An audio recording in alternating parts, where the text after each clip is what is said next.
I slapped the alpha king in front of his entire pack. I expected him to kill me on the spot. Instead, he wiped the blood from his lip, locked the door, and laughed. Chapter 1: The Art of Disappearing. Steam hissed from the espresso machine like a dying snake. Naira wiped the counter for the 100th time that morning. Her rag was gray. Her apron smelled like stale milk and regret. "Hey," I said, "oat milk." The customer tapped his credit card on the wood. Tap, tap, tap, a rhythmic headache. Naira forced the corners of her mouth up. It felt like stretching old rubber. "My mistake," one moment. She didn't look at his eyes. Never look at the eyes. That was rule number 1 of survival. If you don't make eye contact, you aren't real. You are just a pair of hands making coffee, a ghost in a green apron. She dumped the cup. White liquid splashed into the sink. It looked too much like the medicine they used to force down her throat at the orphanage. She blinked the memory away. Focus, just get through the shift. The man snatched his new drink without a thank you. Naira didn't care. Gratitude was for people who mattered. She was just the help. Her boss, Marcus, waved from the back office. His face was pale, sweaty. He looked like he had seen a ghost or lost a bet, maybe both. Naira walked over. Her sneakers squeaked on the linoleum. "What's wrong, Marcus?" "You're on the VIP lounge tonight," he whispered. He wouldn't look at her either. "The Emerald Room." Naira froze. Her blood turned to ice water. The Emerald Room wasn't just a VIP section. It was where they went. The ones with too much money and sharp teeth. The ones who own the city. "I can't," she said, her voice shook. "You know I don't do the private rooms." "Triple pay," Marcus cut in. He shoved a keycard into her hand. It felt heavy, cold. "Don't argue, just clean it and get out before the main party arrives." He walked away fast, too fast. Naira gripped the card. Why was he running? Chapter 2: Wolves in Designer Suits. The sun dipped low. Shadows stretched across the cafe floor like long, dark fingers. Naira was about to clock out when the bell chimed. The air changed instantly. It wasn't a smell she could describe to a human. It wasn't cologne or sweat. It was the scent of ozone before a lightning strike. The scent of pine needles crushed under a heavy boot. Predators. 3 men walked in. They wore Italian suits that cost more than Naira's entire life. They moved with a fluid, dangerous grace. They didn't walk, they prowled. Naira ducked behind the pastry case. Her heart hammered against her ribs. Thump, thump, thump. "The king is restless," the tallest one said. His voice was a low rumble. It vibrated in the glass display. "He needs a distraction. The northern pack is pushing boundaries again."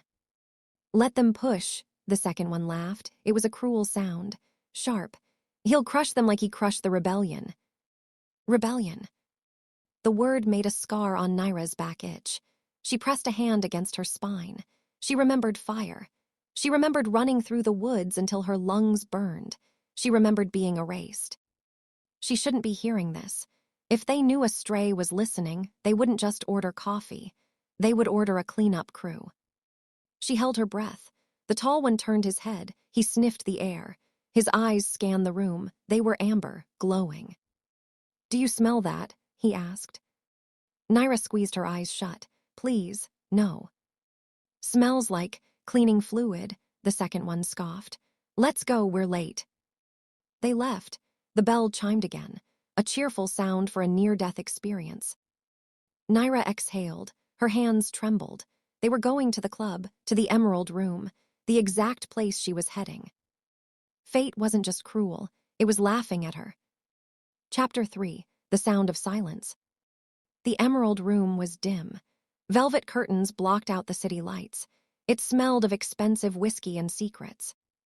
Naira scrubbed the mahogany table. She moved fast. Get in, clean, get out. That was the plan. She tossed a dirty napkin into her bin. She turned to leave. The door clicked shut. She wasn't alone. A man stood there. He wasn't one of the wolves from the cafe. He was softer, doughy, but his eyes held a familiar glaze. Drunk, entitled, a beta wolf.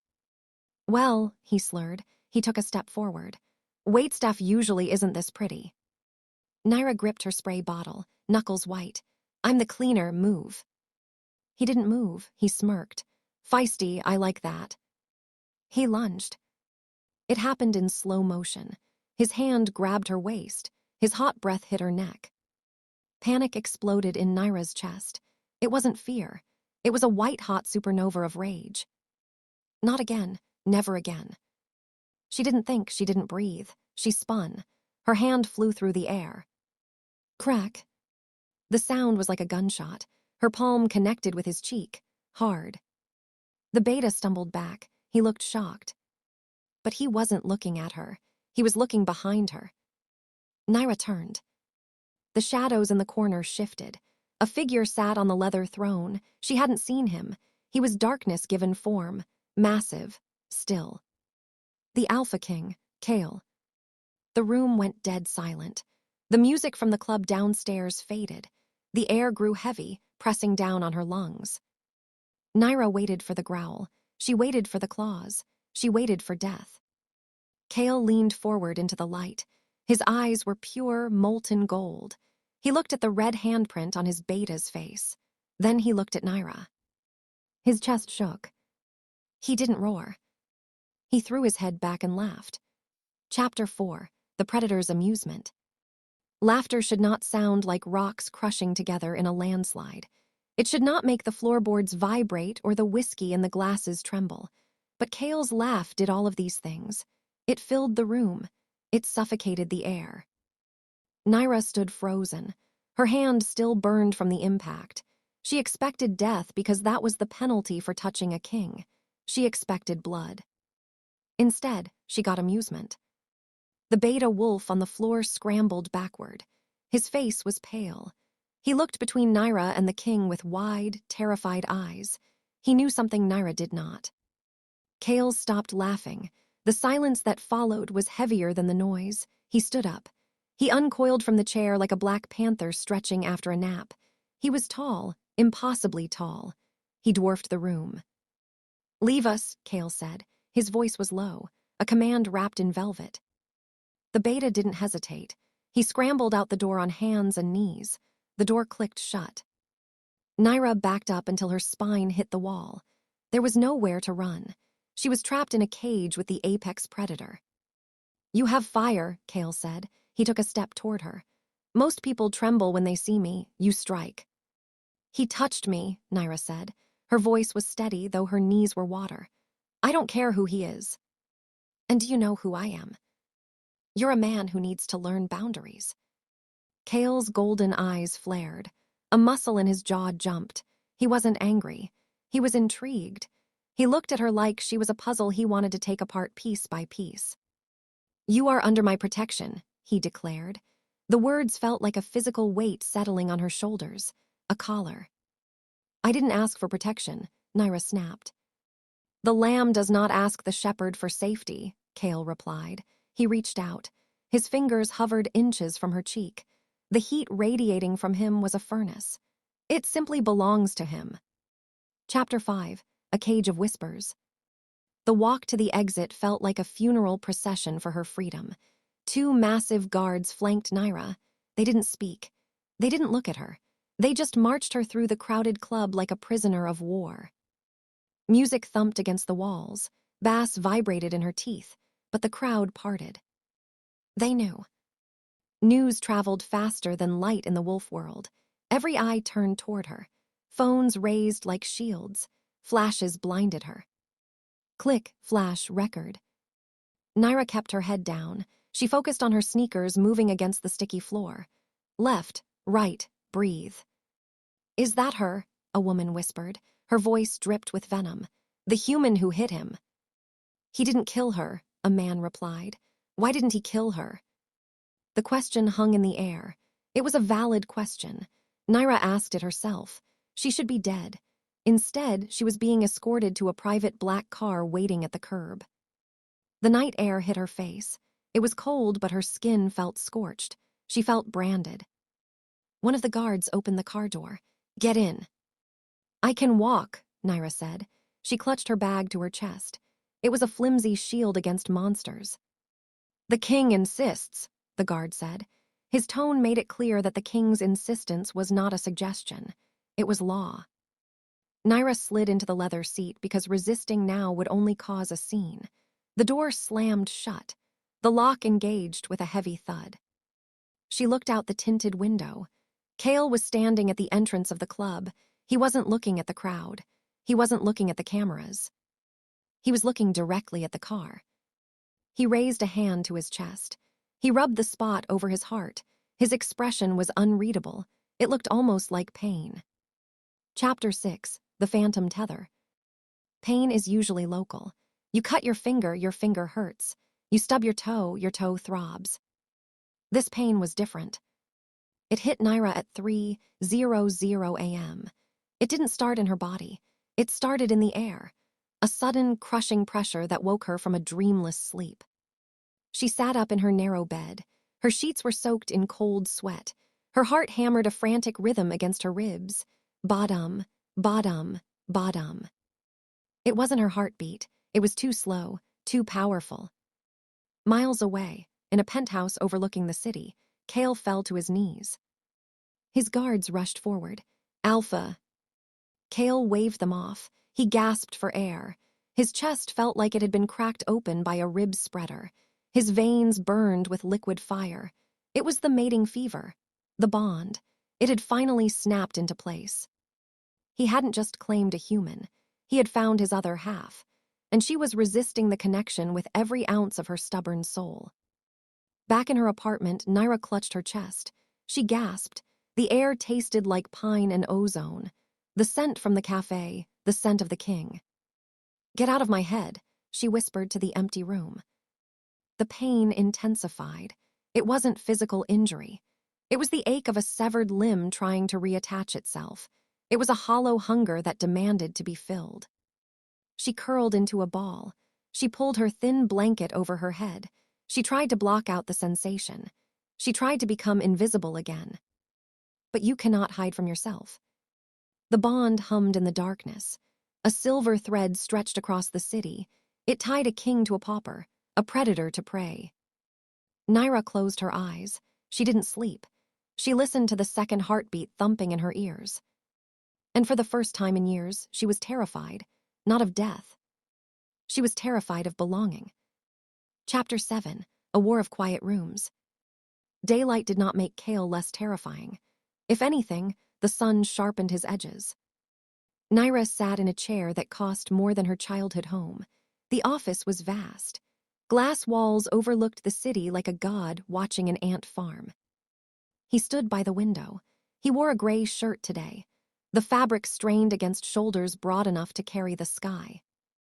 You didn't drink your tea, Cale noted. He didn't turn around. I don't accept drinks from kidnappers, Naira replied. She kept her hands folded to hide their trembling. Cale turned.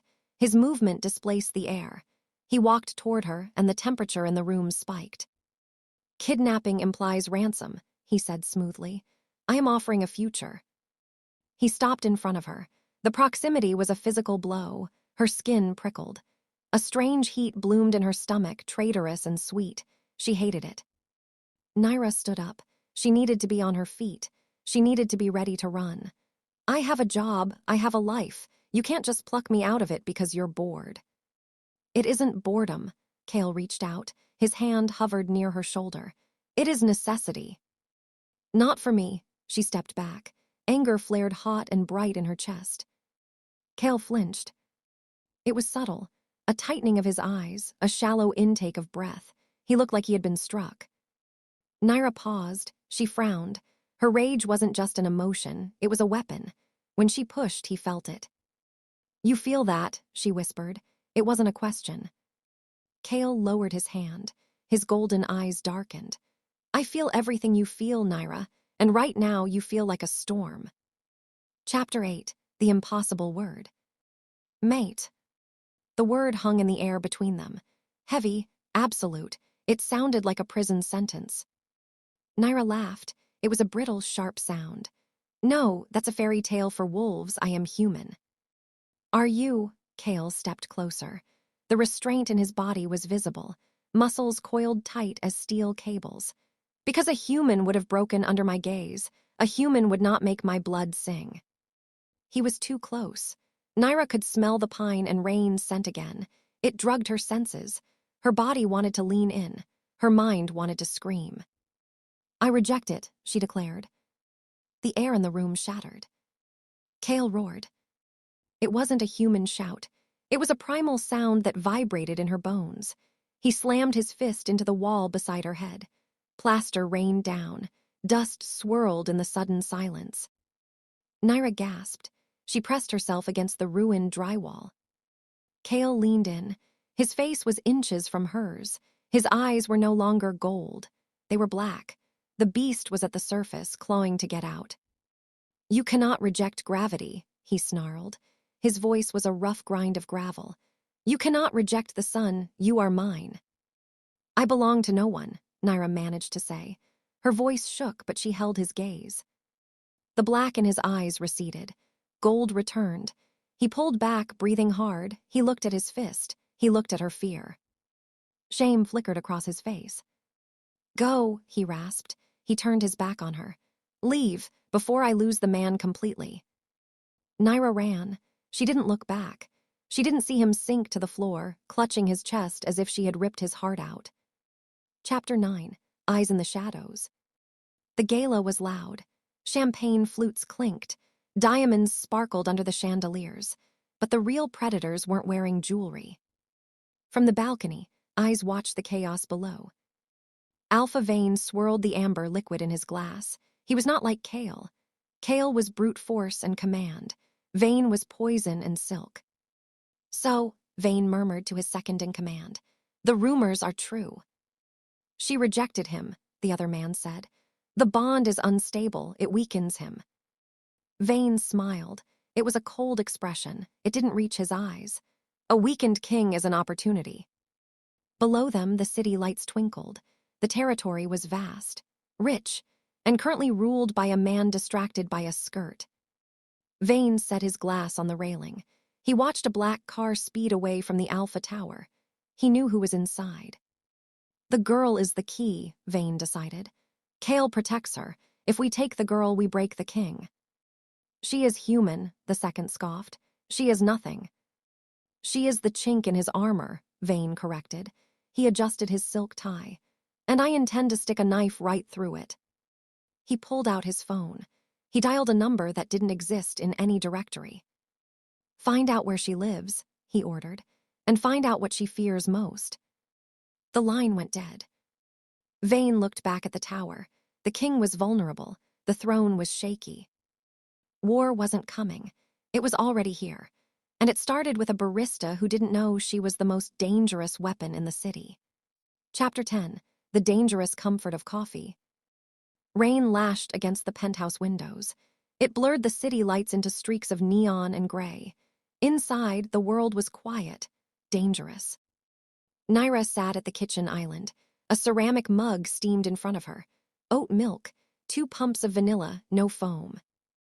It was her exact order. Kale leaned against the granite counter. He wore sweatpants low on his hips.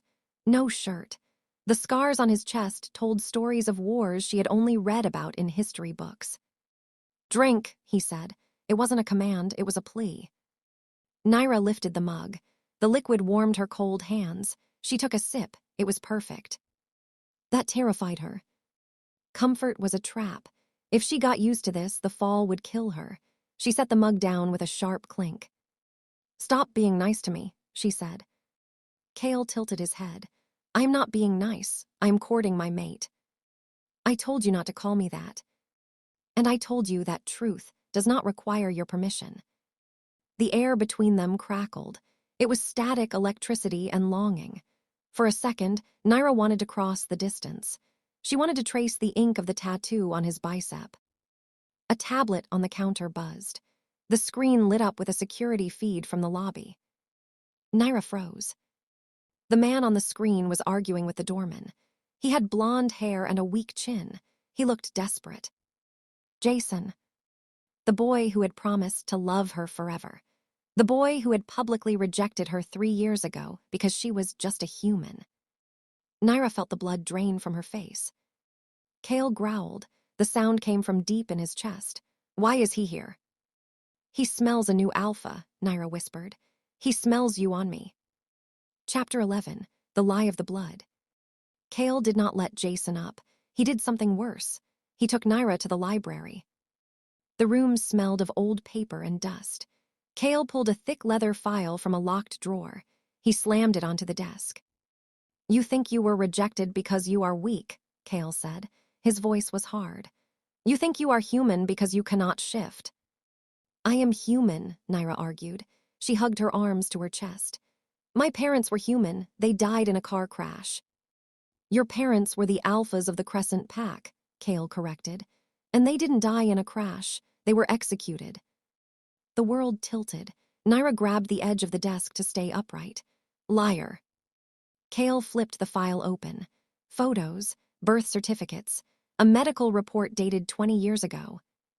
Look at the seal, he pointed to a photo of a baby. There was a strange, intricate mark on the infant's spine. They didn't just kill your parents, they bound your wolf. They used dark magic to lock your spirit away so you would never challenge them. Naira stared at the photo. She touched her own back, the spot where she always felt a phantom itch. You weren't rejected, Naira, Cale said softly. He walked around the desk. He stood behind her. You were erased. They terrified of what you would become if you ever woke up. What am I? She breathed. You are not a barista, Cale whispered into her hair. You are a queen they tried to bury. The realization hit her like a physical blow. Her entire life was a fabrication. Her weakness was not a flaw. It was a cage. And the lock was breaking. Chapter 12. The Weaver of Souls. Rage is a cold thing. It starts in the marrow. Naira looked at her hands. They didn't look different, but the air around them shimmered like heat haze on asphalt. They stole everything, she said. Her voice sounded strange, resonant. My name, my history, my wolf. Yes, Cale said. He watched her carefully. He looked like a man watching a bomb tick down. I want it back. She didn't mean to do it. She just reached out. She grabbed the invisible tether that connected her to Cale, the bond that she had been fighting for weeks. Usually a bond is a steel chain, unbreakable, rigid. But in Naira's hands, the bond felt like clay. She squeezed.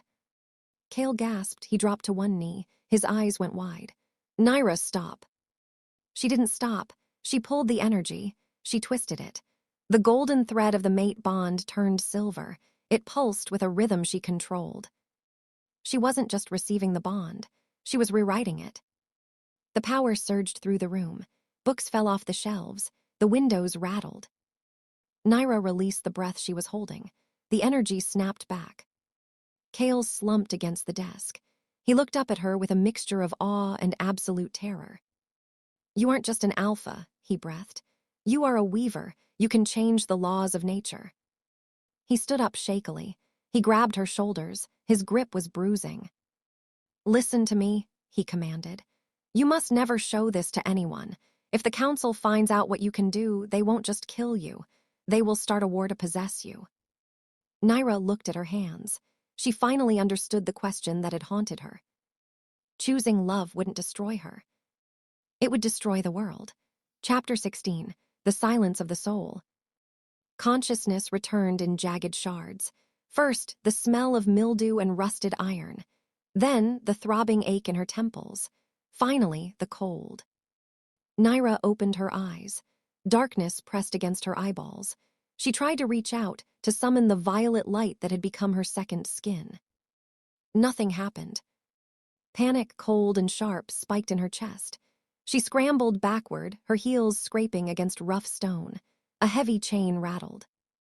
Don't bother, a voice echoed from the shadows.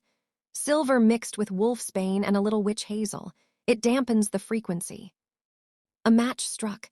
The flare of light was blinding. Vane stood outside the bars, lighting a cigar. The flame illuminated a thick metal collar clamped around Naira's neck. It hummed with a low, sickening vibration. You feel that? Vane exhaled smoke. That is the sound of you being ordinary again. Naira clawed at the metal. It burned her fingertips. Take it off. Eventually, Vane smiled. Once you learn who holds the leash, you see a weaver is a dangerous weapon, and weapons must be calibrated. He turned the key in the lock. He stepped inside. The space was too small for two. You made a mistake, he whispered, leaning down. You thought Kale's love made you strong, but love is just a biological glitch. Power is the only truth. He tapped the collar. A shockwave of pain ripped through Naira's spine. She collapsed, gasping. Break, Vane commanded, and maybe I'll let you live as a pet. He walked out. The darkness rushed back in, absolute and suffocating. Naira lay on the freezing stone. She reached for the bond. She reached for Kale. Silence. She was alone in the dark, just like the orphanage, just like before. Chapter 17. A Crown of Ashes. The war room was a tomb of glass and steel. Maps glowed on the table, showing red zones expanding across the city. The pack was restless. The council was terrified. Kale stood at the head of the table. He hadn't slept. He hadn't eaten. He looked like a statue carved from grief and violence. We have a location, the Gamma said, pointing to an abandoned industrial district. But it's a trap. I don't care, Kale growled. Prepare the strike team. Wait. Elder Marcus walked in. He was old, withered, and held a tablet with trembling hands. A message from Vane. He slid the tablet across the glass. A video played. Naira chained in the dark, unconscious. Kale's claws extended. He shredded the edge of the table. I will rip his throat out. There is an offer, Marcus said softly. Vane will return her, alive. Kale froze. The price. Abdication, Marcus replied. You step down, you leave the city. Vane takes the throne. He keeps the Weaver as his advisor, and you get to live in exile. The room went silent. The generals looked at their king.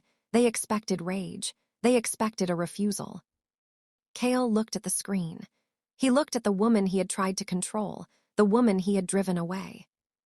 If I attack, Kale asked, his voice breaking, what are the odds she survives? 0, the Gamma admitted. He has a kill switch on her collar. Kale closed his eyes. The crown felt like lead. The city felt like dust. He wants the throne, Kale whispered. He can have it, I just want her. Sir, the Gamma protested, that is treason. That, Kale opened his eyes, burning with terrifying resolve, is a bargain. Chapter 18. The Ghost in the Mirror. Hours bled into days, or maybe minutes. Time didn't exist in the dark. Naira hugged her knees. The collar chafed her skin raw.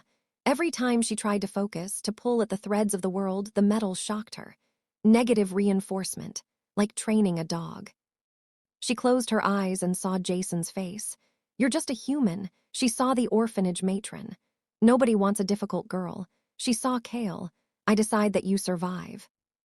They were all the same. Different faces, same message. You are weak, you need us. You are a victim. Maybe they're right, she whispered to the damp walls. The thought was a sedative. It was easy to be a victim. You didn't have to fight. You just had to endure. If she surrendered to Vane, the pain would stop. If she let Kale save her, she would be safe. She touched the cold floor. A single drop of water fell from the ceiling. Drip. It hit a puddle. Ripples moved outward. Tiny, weak ripples, but they changed the surface of the water. Naira watched the ripples. I am a weaver.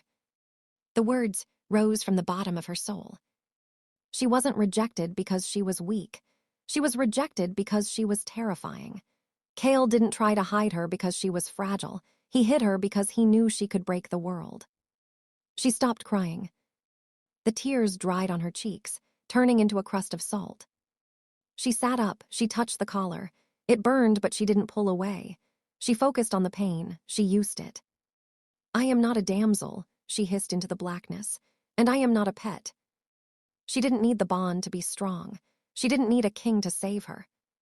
She needed to bleed, and she was ready to make a river. Chapter 19. The Red Frequency. Pain is a frequency. Naira tuned into it. She dug her fingernails into her palm until skin broke. Blood welled up, hot and metallic. The copper scent filled the tiny cell. It cut through the wolfsbane fog like a laser. The collar hummed its warning. It prepared another shock. Naira didn't flinch. She grabbed the metal band with her bloody hand. She didn't pull with her muscles. She pulled with her soul. She saw the collar not as steel, but as a knot in the fabric of the world. A knot she could untie. Her eyes flared violet. The room temperature plummeted. Frost cracked along the stone walls. "Unravel," she commanded. The metal groaned. It didn't break. It disintegrated. The steel turned to dust, falling like black snow against her chest. The dampener died. Her power rushed back in a tidal wave. It was deafening. She felt the heartbeat of every rat in the walls. She felt the wind outside. She felt him. Kale was close. He was burning with grief and rage, a nuclear reactor in human skin. He was coming to trade his life for her corpse. Naira stood up. She wiped the blood on her jeans. She wasn't waiting for a rescue. She was the rescue. Chapter 20. No longer a king. The heavy iron door blasted inward. Twisted metal skidded across the floor. Dust billowed. Kale stepped through the ruin. His shirt was torn. His claws were out. He looked ready to murder God. Naira. He scanned the dark corners, expecting a body, expecting a broken doll. He stopped. Naira stood in the center of the room. She glowed with a terrifying, beautiful light. The collar lay in dust at her feet. She looked at him. Her eyes were galaxies. "You came," she said. "I gave it up," Kale choked out. He fell to his knees, not from weakness but from reverence. "The crown, the city, I gave it all to Vane for you." "You foolish man," Naira stepped forward. She placed a hand on his head. The violet light caressed his dark hair. "I didn't need you to sell your kingdom. I needed you to share it." Kale looked up. Tears tracked through the grime on his face. "I am nothing without the title. I am just a man." "Good," Naira smiled. It was a sharp, dangerous smile. "I prefer the man. The king was too loud." She offered her hand. "Stand up, Kale. We have a coronation to crash." Chapter 21. The Eclipse. They walked out of the warehouse. The rain had stopped.